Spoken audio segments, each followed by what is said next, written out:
Boys and girls, आज का हमारा टॉपिक है फंक्शनल ग्रुप। फंक्शनल ग्रुप को अगर हम डिफाइन करें तो हम कहते हैं एन एटम और group of atoms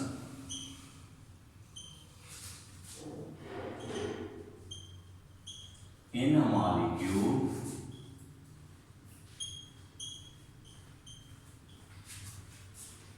that gives the characteristics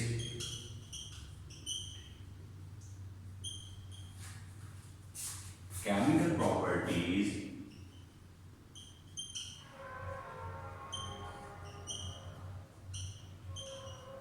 of the molecule. An atom or group of atoms in a molecule that gives the characteristics chemical properties of a molecule is called functional group.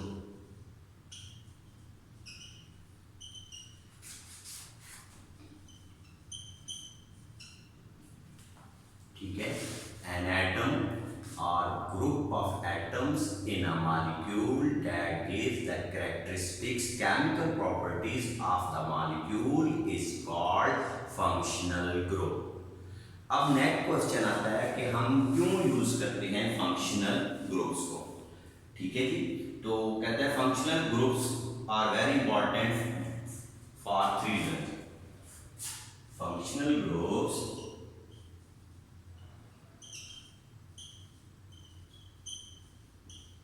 are very important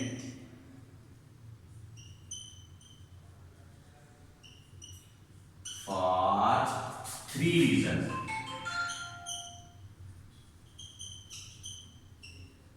number one, तो अब functional group जो हैं वो बहुत important हैं three reasons की वजह से। ठीक है, they serve as basis for nomenclature of organic compound. They serve as basis for the nomenclature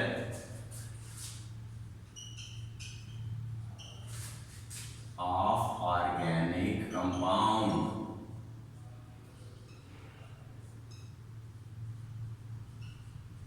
ठीक है, तो पहले पॉइंट जो आपको बताया कि they serve as basis for nomenclature of organic compound. Functional groups are very important, they serve as basis, ठीक है, for the nomenclature of organic compound. पहला पॉइंट हो गया। सेकंड पॉइंट कहते हैं they serve to classify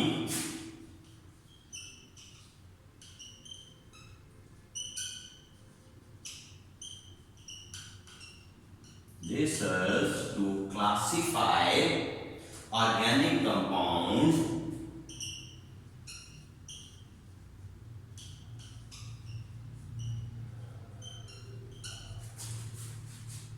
into classes and families.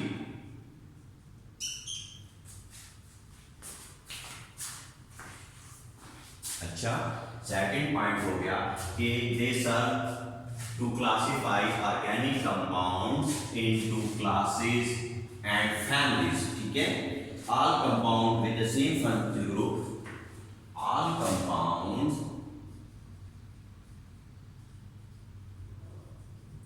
With the same functional group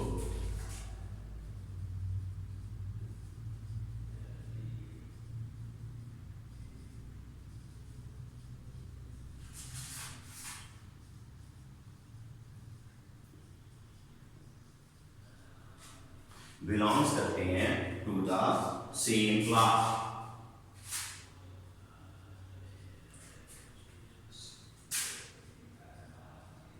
तो second point, they serve to classify organic compounds into classes और families. All compound with same functional group belongs to the same class.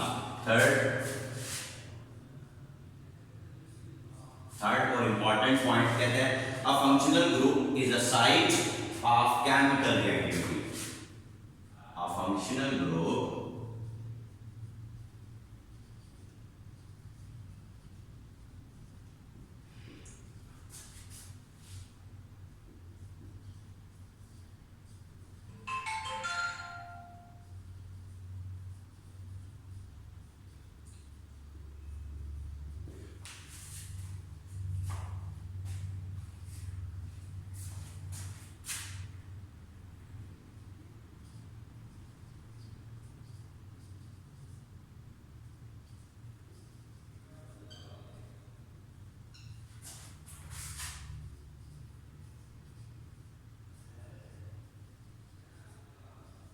अच्छा, तो ये 3 points की बुनियाद पर हम functional group जो है वो बहुत इंपॉर्टेंट है कि they serve as the basis for the nomenclature of organic compound. They serve to classify organic compounds into classes, families.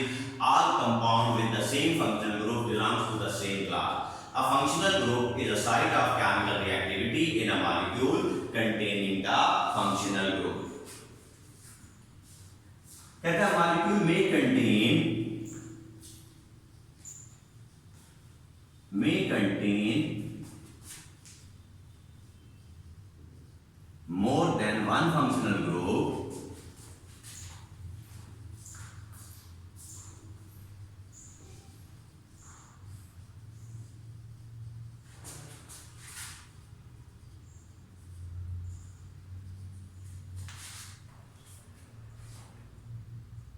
and is called polyfunctional। तो अगर किसी मॉलिक्यूल में एक से ज्यादा फंक्शनल ग्रुप अटैच हो सकते हैं तो उसको हम कहेंगे कि ये पॉलीफंक्शनल है। अब आ जाते हैं कि हमारे पास फंक्शनल ग्रुप्स कौन कौन से हैं। तो सबसे पहले तो आपको पता है कि टाइप्स अब आ जाए इसकी फंक्शनल ग्रुप्स की। ये बहुत इंपॉर्टेंट है, अगर आपने ध्यान से दिया तो इंशाल्लाह आपको ये सारी बातें आसानी के साथ समझ में आ जाएंगी। तो सबसे पहले बुक में आपको ये टेबल बना हुआ है, तो वो कहता है कि अगर हम इसका स्ट्रक्चर देखें तो अल्केन। अब इसमें होता क्या है, सिर्फ कार्बन और हाइड्रोजन होती है। और इसकी एग्जांपल में अगर आप देखें तो आ जाता है CH3CH3। इसका कोई फंक्शनल ग्रुप नहीं है, सिर्फ दो कार्बन के दरमियान सिंगल बॉन्ड एग्जिस्ट करता है, तो ये कहलाता है अल्कीन। सेकंड पर आपका आ गया अल्कीन। कहता है कि ये भी कार्बन और हाइड्रोजन कंटेन करते हैं, लेकिन फर्क क्या है कि कार्बन और हाइड्रोजन के दरमियान जो है वो डबल बॉन्ड आ जाता है। ठीक है, तो ये अब क्या आ जाएगा, ईथीन। ठीक है, इसमें कार्बन के दरमियान डबल बॉन्ड आ गया। ठीक है, और दोनों तरफ आपके पास ये हाइड्रोजन आ गए, तो ये स्ट्रक्चर बन गया किसका, ईथीन का। तो अब ये देखें अल्केन, अल्कीन और अल्काइन। ठीक है, इनमें सिर्फ क्या होता है कि कार्बन कार्बन जो है वो ट्रिपल बॉन्ड एग्जिस्ट करता है, और जब ट्रिपल बॉन्ड एग्जिस्ट करता है तो ये इथाइन बन गया HC ट्रिपल बॉन्ड CH। तो ये इथीन, ये इथेन, ये इथीन और ये इथाइन। ठीक है, एग्जाम्पल इसकी आ गई। अच्छा, उसके बाद आ गया कि हैलाइड्स। अगर क्लोरीन, ब्रोमीन, आयोडीन, ठीक है, फ्लोरीन में से कोई एक एटम किसी कार्बन के साथ अटैच हो जाए, जैसे इसका जनरल फार्मूला होता है RX। X जो है वो किसी हैलोजन को रिप्रेजेंट कर रहा है, वो क्लोरीन, ब्रोमीन, आयोडीन में से कुछ भी हो सकता है। ठीक है जी, इसको कहेंगे हैलाइड्स। ठीक है, अब जैसे ये आ गया, इसका जनरल फार्मूला हो गया, इसके साथ हमने कोई भी अटैच कर दिया X। ठीक है, तो अब यहाँ पर अगर आप एग्जाम्पल देखें तो ये क्या हो जाएगा जी, अब ये देखो, ये H, ये H, ये H, तो ये क्लोरोइथेन बन गया, ठीक है, या मिथाइल क्लोराइड बन गया, क्लोरोइथेन या मिथाइल क्लोराइड बन गया, ठीक है। इसी तरह आप इसको मिथाइल क्लोराइड भी पढ़ सकती हैं और क्लोरोमीथेन भी कह सकती हैं। ब्रेक करें।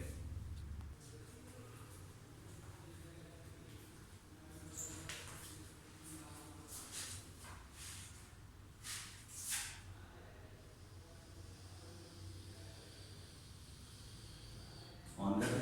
अच्छा, नेक्स्ट फंक्शनल ग्रुप आ गया आरडी। ये रिंग स्ट्रक्चर है और इसको इससे रिप्रेजेंट करते हैं। इसकी एग्जांपल आ गई बेंजीन C6H6, ठीक है। बेंजीन जो है वो अटैच हो जाता है और उसका स्ट्रक्चर जो है वो ये है। उसके बाद आ गया जी अल्कोहल। ये OH ग्रुप है। अगर किसी, इसको जनरली हम रिप्रेजेंट करते हैं ROH6, इससे रिप्रेजेंट करते हैं, यानी किसी R रिप्रेजेंट कर रहा है अल्काइल रेडिकल को। मिथाइल हो सकता है, इथाइल हो सकता है, प्रोपाइल हो सकता है। तो अगर हम अब इसका स्ट्रक्चर देखें अल्कोहल का, तो इसका मतलब ये है कि ये एक मिथाइल के साथ, ये आपके साथ OH ग्रुप जुड़ा हुआ है, ठीक है जी। अब यहाँ पर आप इसको फिलहाल इसको छोड़ दें, तो अब ये R के साथ ये रिप्रेजेंट कर रहा है OH, और इसकी एग्जांपल हो गई यहाँ पर आप देखें कि ये 3 हाइड्रोजन एटम कार्बन के साथ और एक OH ग्रुप है। तो इसको पढ़ेंगे मिथाइल अल्कोहल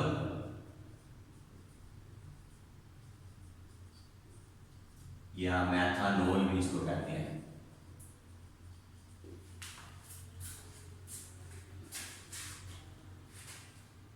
ठीक है जी। अच्छा, आगे आ गया ईथर। अब ये देखिए कि ये O ऑक्सीजन एटम के दोनों तरफ अगर कोई रेडिकल्स अटैच हों तो जो फंक्शनल ग्रुप कहलाता है वो कहलाता है ईथर। क्या कहलाएगा? ईथर, ठीक है जी। अब ईथर को रिप्रेजेंट करना है तो ये O है,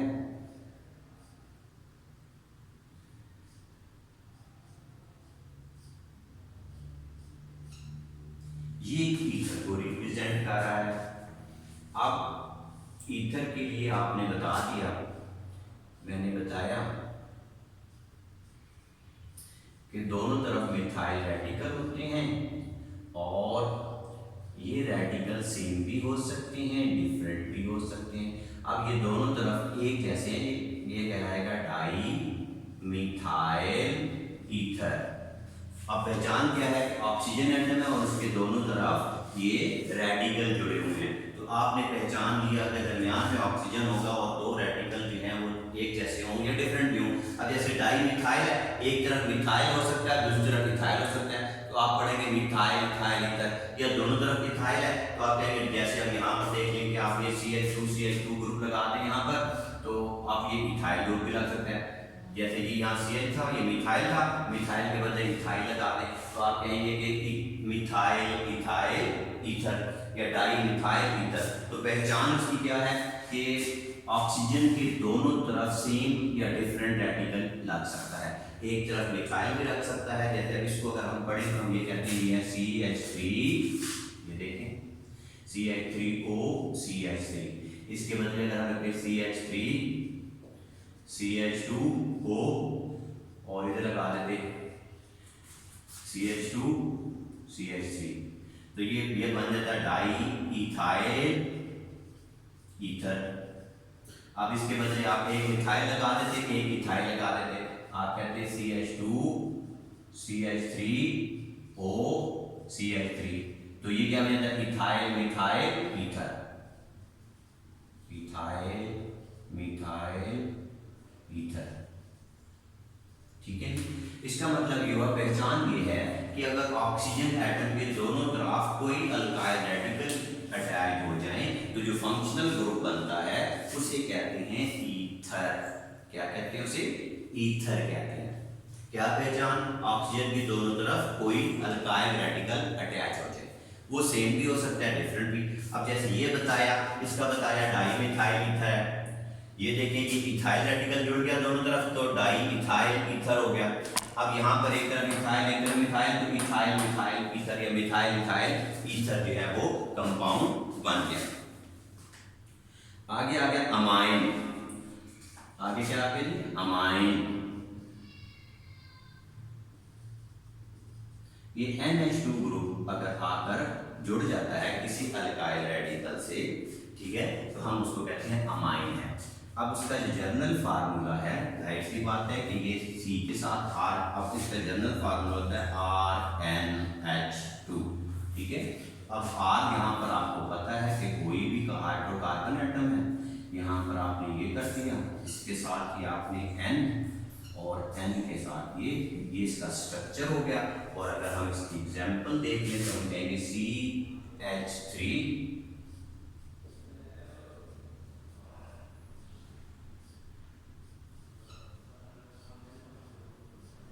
ठीक है, ये मिथाइल और ये अमाइन, ठीक है। इससे क्या पढ़ेंगे? मिथाइल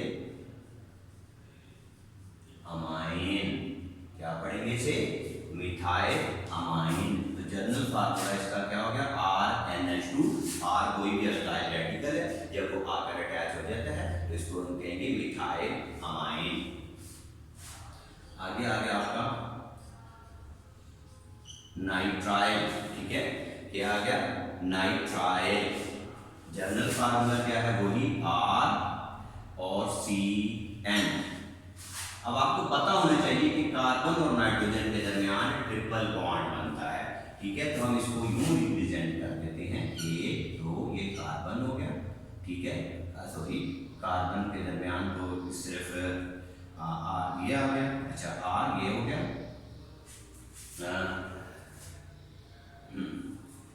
तो पहला तो ये आ गया 1 2 3, फिर ये C, ये 1 2 3, ये N, ये स्ट्रक्चर हो गया नाइट्राइल। ये अल्काइल रेडिकल आ गया आपका, ये दूसरा कार्बन, और उस कार्बन और नाइट्रोजन के दरमियान ये ट्रिपल बॉन्ड। तो अगर हम इसका स्ट्रक्चर यहाँ पर ड्रॉ करें तो हम यहाँ पर खाली कार्बन के ऊपर कुछ भी नहीं है, वहाँ हाइड्रोजन लगा देते हैं।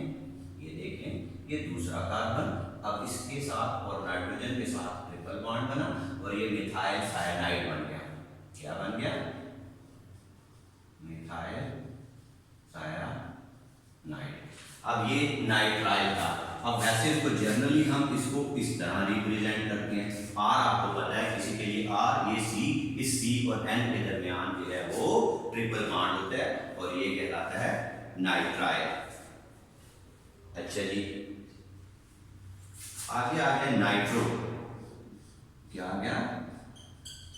तो R और नाइट्रो है NO2,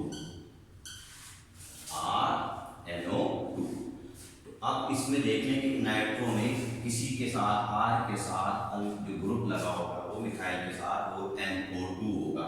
तो इसका अगर हम स्ट्रक्चर अगर हम देखें,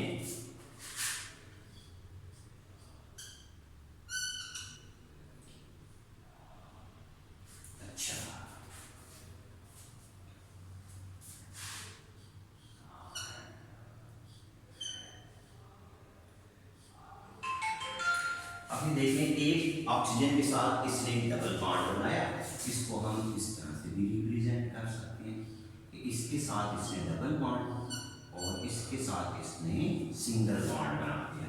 तो अब इसको रिप्रेजेंट क्या करेंगे? तो ठीक है, यहाँ पर कोई भी बॉन्ड डबल हो सकता है, कोई भी बॉन्ड जो है वो, अच्छा ये O और ये O2। अब यहाँ पर आप इसकी एग्जाम्पल अगर देख लें तो मैं इधर बना देता हूँ आपको।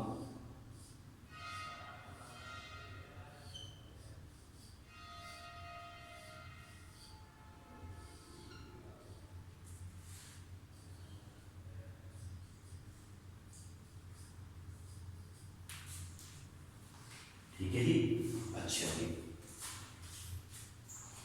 अब ये बन गया नाइट्रोमीथेन। नाइट्रोमीथेन क्या बन गया जी? नाइट्रोमीथेन। ब्रेक करें, नाइट्रो। अच्छा जी, नेक्स्ट आपका फैमिली आ गई सल्फाइड फंक्शनल ग्रुप। अब कहते हैं अगर सल्फर एटम के दोनों तरफ अल्काइल रेडिकल अटैच हों तो आप कहेंगे कि ये सल्फाइड ग्रुप है, ठीक है। अब इसकी एग्जांपल क्या आ गई? अगर स्ट्रक्चर देखें तो आपको बताया कि कार्बन के साथ सल्फर और सल्फर के साथ भी ये जो मिथाइल रेडिकल जुड़ा हुआ है, ठीक है। अब इसकी अगर हम एग्जांपल दे दें तो ये आ जाएगा ये this one, this CH and H, ये दोनों तरफ मिथाइल है, तो हम इसको क्या पढ़ेंगे, डाई मिथाइल सल्फाइड। इसे क्या पढ़ेंगे, डाई मिथाइल सल्फाइड। इसका स्ट्रक्चर ये बन गया इसका, ठीक है। अच्छा, तो हम इसको क्या, इसको ऐसे भी लिख सकते थे, H3CSCH3, जो डाई मिथाइल सल्फाइड, ठीक है। इसे क्या पढ़ा जी, डाई मिथाइल सल्फाइड। देखो दो मिथाइल है, इसे क्या पढ़ेंगे, डाई मिथाइल सल्फाइड।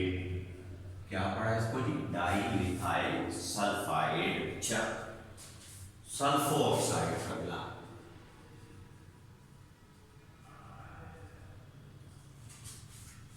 ठीक है जी।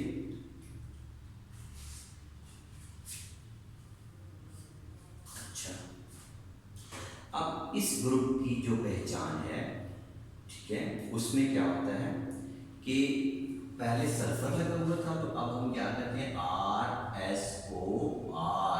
इसका मतलब क्या हुआ कि अब सल्फर के साथ ऑक्सीजन भी जुड़ गया और दोनों तरफ जो है वो हमारे पास जो रेडिकल्स हैं वो सेम है। तो अगर स्ट्रक्चरली हम इसको रिप्रेजेंट करें तो ऐसे रिप्रेजेंट कर देंगे इसको S, ठीक है।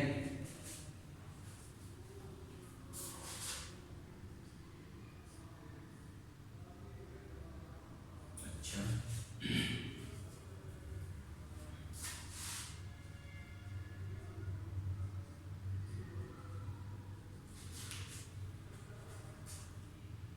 ठीक है जी।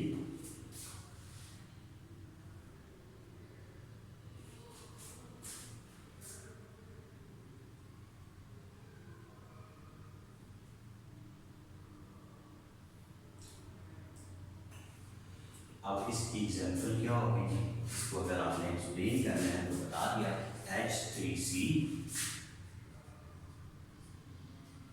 S के साथ O और ये CH3, ठीक है जी। तो इसका स्ट्रक्चर जो भी आपने बता दिया, ठीक है। और ये क्या बन गया, ये बन गया डाई मिथाइल, अच्छा, सल्फोक्साइड्स, डाई मिथाइल सल्फोक्साइड्स, डाई मिथाइल सल्फोक्साइड्स। अच्छा, सल्फोन अगला आ गया, फंक्शनल ग्रुप। अच्छा, अब इसी से आगे चलें तो अगर सल्फर डाइऑक्साइड जुड़ जाती है आकर तो इसको सल्फोन कहेंगे। क्या कहेंगे, सल्फोन कहेंगे। अब ये इसकी तरफ देखें तो इसको इसको इस तरह भी रहने दें, इसी तरह ये C, ये S इधर भी हो और इधर भी हो और इधर आ गया C, ठीक है जी। तो अगर आप इसको रिप्रेजेंट कर लें तो H3CS O CH3, ठीक है। तो इसको हम क्या पढ़ेंगे, di methyl sulphone, di methyl sulphone.